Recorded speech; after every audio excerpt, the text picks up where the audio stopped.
Y'all! Hey, everyone! Hello! Y'all, it's pitch meeting! Guys! Okay, cool. Oren, Autumn, do you guys have anything?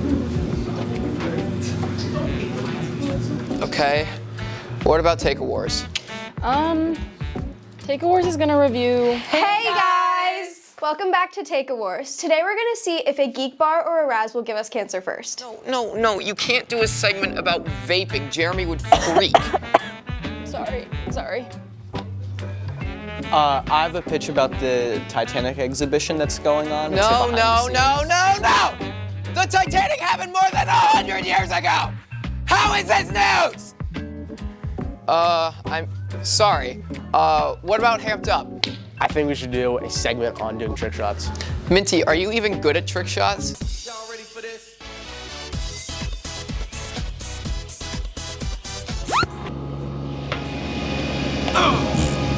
No, not at all. Probably just join Hallie's segment. Okay, what segment is Hallie doing? We were gonna cover Mr. Russell's TikTok account. I just got my new TikTok account, and it came about 2 weeks ago, and I'm thrilled. Today, I am passing the phone to the most handsome, perfect man in the world. It's me. Okay, that's actually a pretty good idea. Now all that's left is Cold Open. Cold Open, what do you guys have?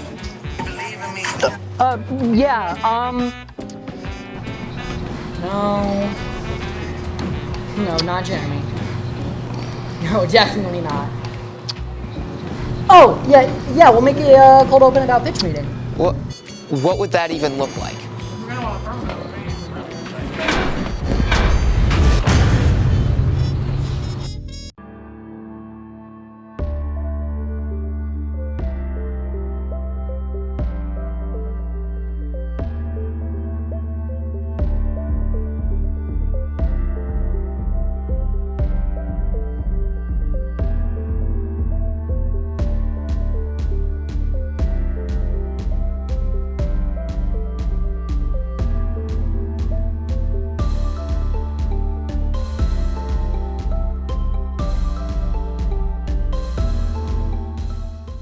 Hi, I'm Susan, and welcome to the Transcript. This week, the Transcript investigates the Tesla stock price, Hamped Up talks spring sports, and looks into the trans girl picnic. Hallway Hot Takes gets nostalgic, Take Awards tries cheese pizza, and Talk on the Block goes to Hadestown. Prime Minister of Israel Benjamin Netanyahu stated fighting in Gaza is expected to resume into full force after a temporary ceasefire. In the United States, conservative Chief Justice John Roberts publicly disagreed with Trump's request to impeach the judge handling a Venezuelan deportation case. Locally, after 14 years of being a staple in the Northampton community, the Roost is closed due to issues related to inflation. It is set to reopen as a new business later this spring. I'm Rose Bennett, and this is news. At the Holyoke Public Library this Saturday, there's going to be a social for trans women. The social is a fundraiser for the 3rd annual Mira Bellwether Buy a Trans Woman a Pizza Day. We sat down with the organizers to talk about what this event will look like and why they chose to host it. So it's a trans lady social. The idea is to get all the local trans girls in the area to come, all ages event. I originally wanted to do a trans lady picnic, but because it's not outside, technically not a picnic, but the idea is for all of us to be able to get together and hang out with each other because we don't get many opportunities to do that, and there's a need for that in the community. So Myra Bellwether was a trans femme sex educator and activist. In many years ago, I don't remember the date, she put out a zine that's called Effing Trans Women that is about trans feminine sexuality, which is not well known or talked about very much in the field of sex therapy, which is what I do for a living. And she died in 2022 of lung cancer. After she died, her partner asked to celebrate her birthday, which is March 31st, Trans Day of Visibility, by making it Buy a Trans Woman a Pizza Day. And pizza here means literal pizza. It just means like buy a trans girl something that she wants or needs. Ask her first is the idea. But to give her something that she wants or needs. Given what's happening right now with trans women in the United States, and particularly trans women in prison who are being if they weren't already in men's prisons, they're being moved to men's prisons.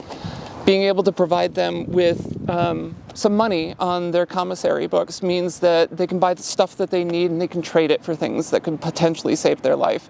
So buying a trans woman in this case is helping to buy a trans woman in prison a better chance at staying alive, particularly in this historical moment, which is why I wanted to do that fundraiser. I'm hoping that it inspires trans women to organize more events for all of us to get together. I know that there is a regular event for us at Quarters, which I haven't been to, I really want to go to.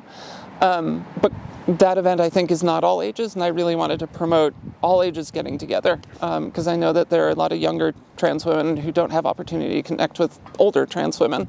I'm hoping it inspires a lot more local organizing for community stuff, community building.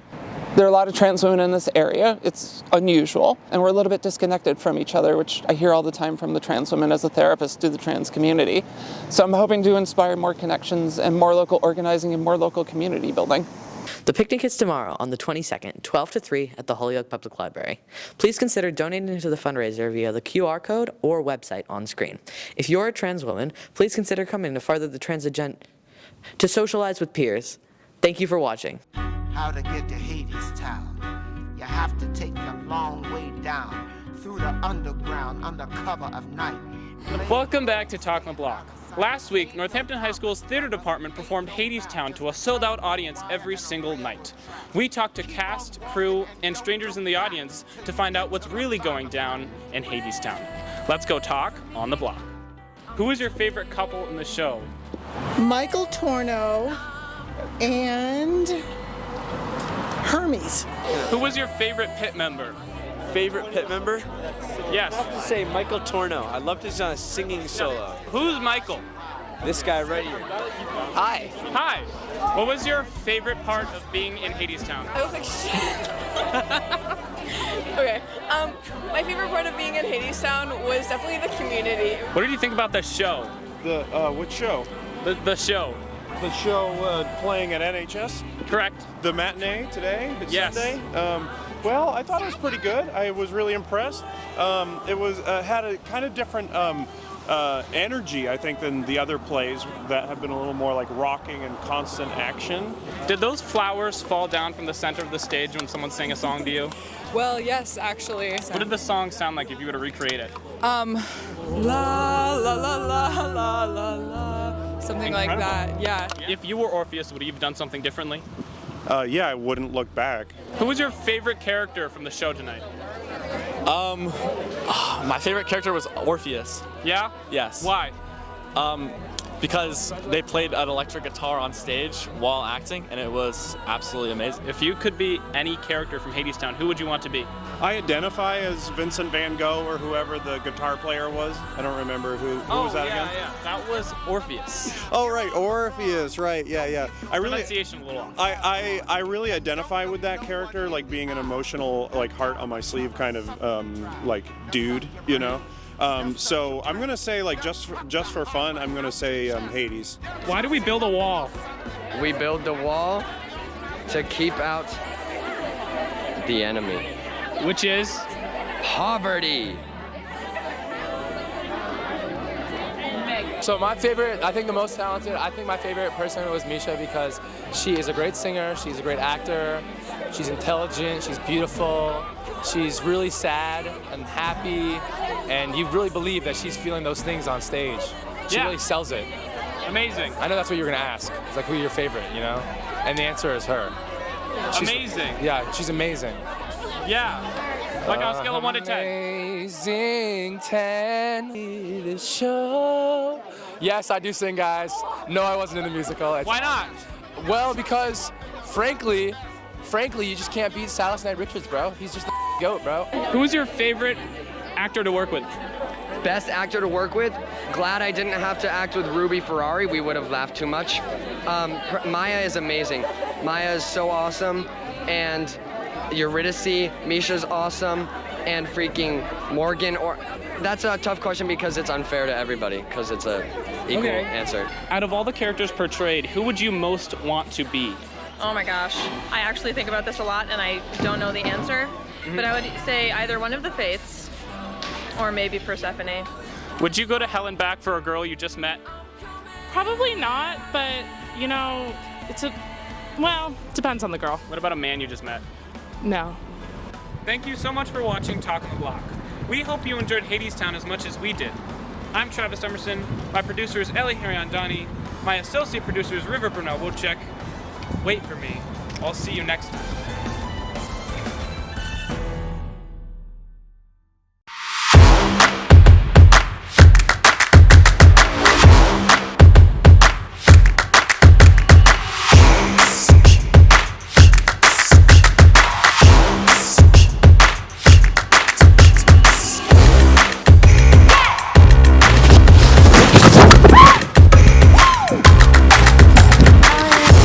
Welcome to Hamped Up.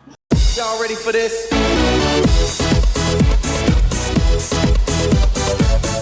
Welcome back to Hamped Up, everybody. On this week's episode, we will be interviewing people on how their tryouts went and how the beginning of their season is looking. Tryouts went really well. I think we have a really good coaching staff. The team looks really well bonded. I think we can definitely go far this year compared to last year. Tryouts went good. We got some new good talent, especially the freshmen. Definitely a couple that are going to make varsity and hopefully help out the team. Yeah, we all know last year didn't go too well. Not the best record, but hopefully we can put some things together and have a better season. So the team this year is honestly, we're looking, I think we're looking better than last year. Yeah, definitely better than last year. It's definitely going to be a bigger team because we're only having one team. There's no JV. So that's definitely something. I have a lot of good underclassmen this year. I think we're gonna do good. Last year was pretty rough, but I think we can have a comeback season. We had a really good first tryout. We have a lot of underclassmen this year, even 8th graders to really help our team this year. And everyone put a lot of work into the off season so we can have a really good winning season because we really want the Western Mass Championship this year, and I think we're gonna have a really good, fun season. Yeah, so tryouts have been really good. This year we had a record number of kids come out. We had 44 kids try out this year. So that's been really good. We've had low numbers in the past years, so as captain, I'm very excited about the new kids coming in. We just had a co-op with another school, so yeah, the numbers are definitely because of that, and just because we have a lot of retention from last year. So this year, Hampshire co-opted with us. They joined, and they've brought a lot of newer guys to the team. It's great to have more numbers on the team, so yeah, it's been great. We had our first practice yesterday, and it went really well. Everyone was really excited to jump in and start running, and I think we're going to have a really good season. We have a lot of returners who are excited to keep making progress, as well as a lot of new people who've never done it before. It's nice to see a lot of new faces there, and I really think that this rising class of freshmen and sophomores is going to be able to help us out a lot at like the state meet and Western Mass. Our first meeting went really great. Everyone was super nice, and the new coach was amazing. I'm really looking forward to the new season. I think we have like a lot of good energy going into it, and I think we'll do really good this year. I'm a new tennis player this year, and I have really enjoyed meeting so many of the girls. They seemed super welcoming, and the coaches seemed awesome during the meeting, and I'm really looking forward to the new season. Thank you for watching Hamped Up. Next week, we'll be interviewing separate teams to see how their season is looking compared to last season. Welcome back to Take a Walk. This week, we have a very special guest. What's your name? Roman. This is Roman, and we are trying his favorite foods this week: cheese pizza and mac and cheese. Let's jump in. This is from Stars Pizza in Florence. Fire. Okay. What would you give that on a scale of 1 to 10? What does that mean? So 1 being really yucky and 10 being amazing. But what would you do with it? What is a 1 out of 10 again? He gives it a 10 out of 10. I'm gonna give that maybe like a 5. So I'd give it like a 6 out of 10. I'm gonna try it with mac and cheese. Good.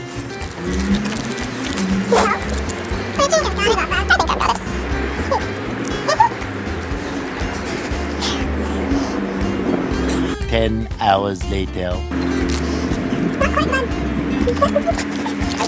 Actually, I 10 minutes later. Okay, yeah, I'll help. Fire? Yep. Is that better than it was before? Yep. Next up, we have cheese pizza from Pinocchio's. We all know it's just It's a just classic cheese slice.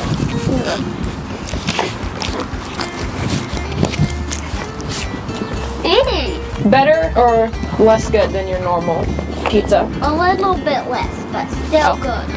I just ripping a piece from the top.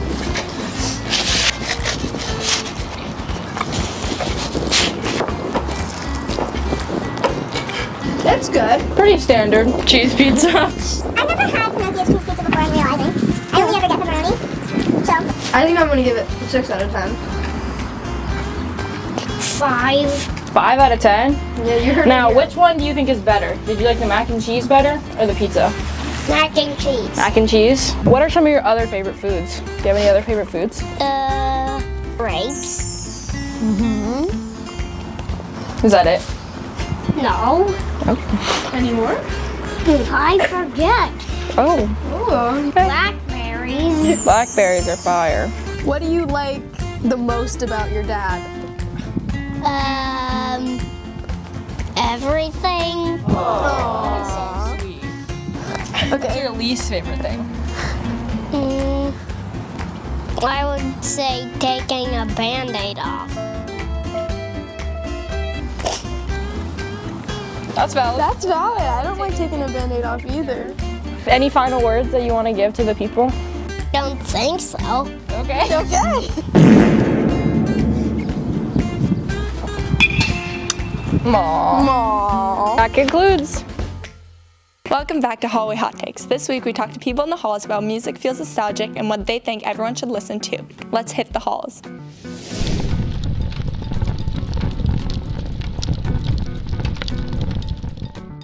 What music feels nostalgic to you? I would say like 2010 pop, like 2010s, yeah.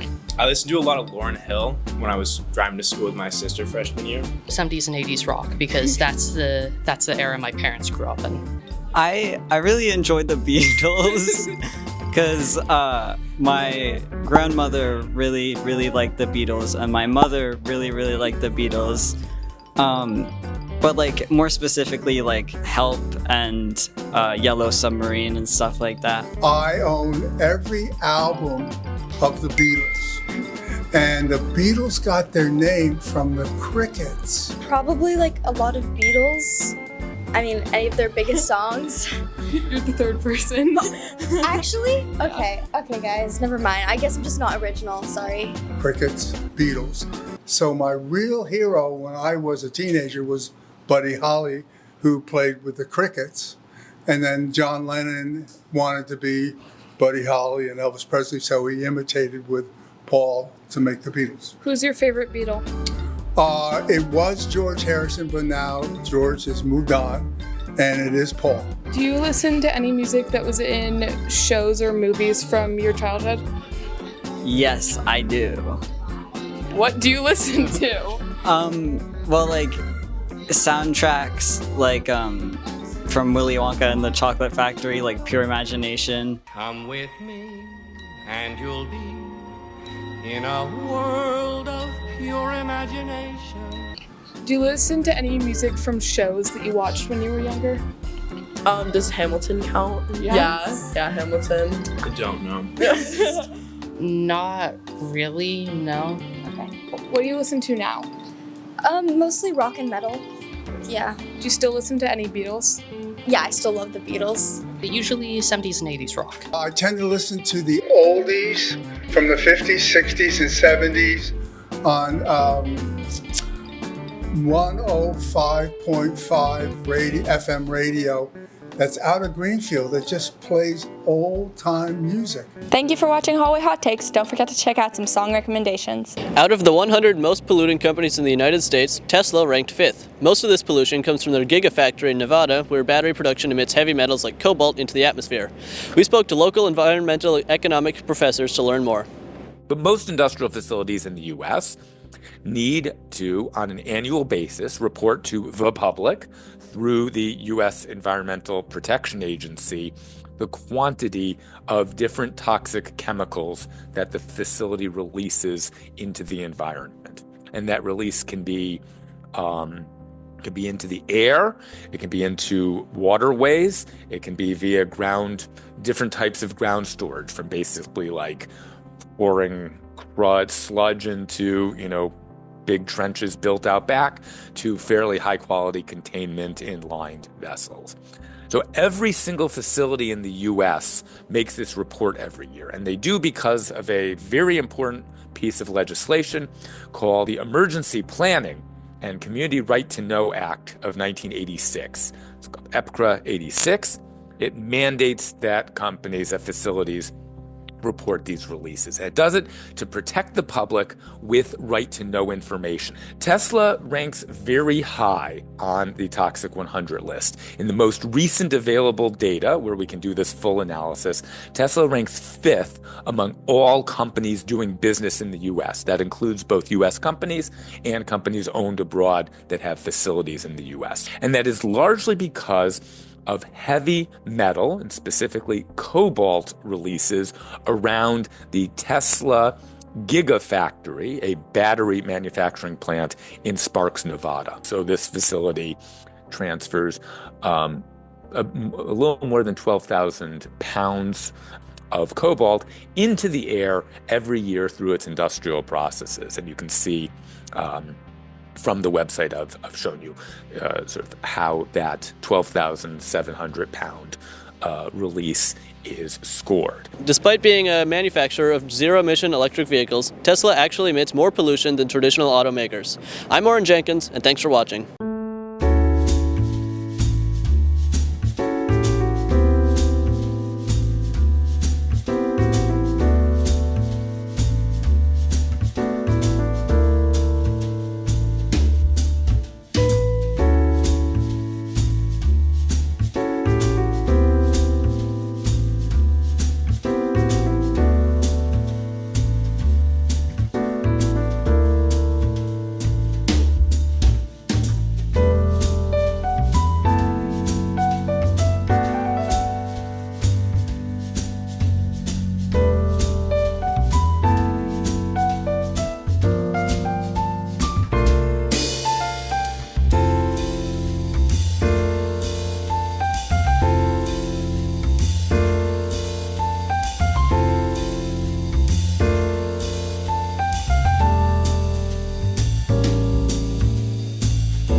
Thanks so much for watching. Look out for ensemble auditions for Northamptones and Chamber Choir next year. They're the week of April 7th to 11th. Check out hamphighnotes.com for more info, or definitely come see me in the Little Theater. See you next week.